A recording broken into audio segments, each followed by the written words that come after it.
તો નમસ્કાર મિત્રો, કેમ છો તમે બધાય? જય દ્વારકાધીશ મિત્રો. તો આપણે જો ફૂલ ફેમિલી સાથે બેસી ગયા છે અત્યારે નવડ્યા. તો આને જો આને દશામાનું વ્રત છે, આ જાગરણ છે ને. હા, જાગરણ છે. અને આ જો અમારા બાપા એ હેતવિકભાઈ દાદા દીકરાને રમાડે છે. અને અત્યારનું વાતાવરણ જોઈ શકો છો, એકદમ વરસાદ જેવું ને મસ્તીનું છે એને બાકી જોરદાર. આજ તો આખી રાતનું જાગરણ છે, એટલે આને તો ઉજાગરો છે. આજ બપોરે કઈ ઉવા ન મળે ને આખો દિન આખી રાતનું જાગરણ હોય. દશામાનું વ્રતનો આજ છેલ્લો દિવસ. હા, તો જો આજ મારા દશામાના દિવસનો છેલ્લો દિવસ છે, 10મો દિવસ છે. આજે છે મારે જાગરણ આખી રાતનું. અને આ તો અમારા દશામાં બેહાડેલા છે. એલા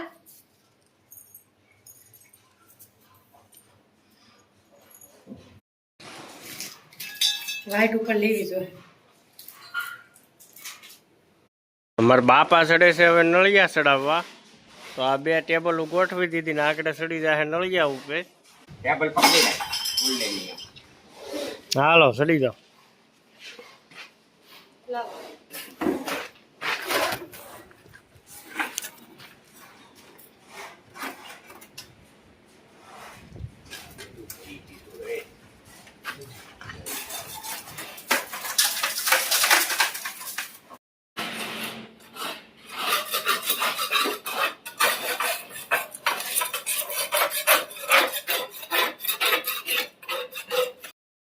હેની ક્યારે આવે દશામાનું સુરમું એમને તો આ સૂરમું ને બીજું શું છે? બટેટા. એટલે મારે તો ખાલી ચૂરમું જ ખાવાનું હોય ને. એવું છે? આ તીખું થોડી ખવાય. હાલો તમારે બધાને ખાવું. તો મિત્રો બપોરના 4 વાગી ગયા છે ને આપણે જો અહીંયા જો ચા બનાવી છે, ચા ઉકળે છે. એ તો ખાલી પાણી ગરમ મૂક્યું છે ને આ અમારે હેતવિકભાઈ ને શું છે, જરાક તબિયત ખરાબ થઈ ગઈ એટલે એના હાથ પગ ધોવાટું પાણી મૂક્યું છે. અમારે અહીંયા 70 રૂપિયા ખાંડનો ભાવ છે. તમારે ત્યાં કેટલો ભાવ છે અત્યારે એ બધા કોમેન્ટ કરી દેજો.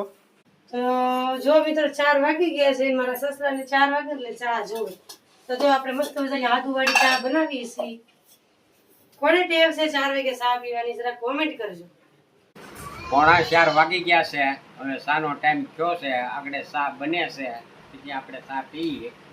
જે કામ ઘણું છે, નળિયા ચડાવવા છે, જે બધું કંઈક ઓલો જેક મેકીને થોડાક વાસા ઉસા કરી નાખ્યા. ટ્રેક્ટરની છત્રી વાળા ઘડિયા ભરાણા કરતી ત્યાં હવે નળિયા ઢાંકવાના છે. પછી પાછું દિવાલ અડથી થોડોક નળિયા બટકા ને એવા આવશે.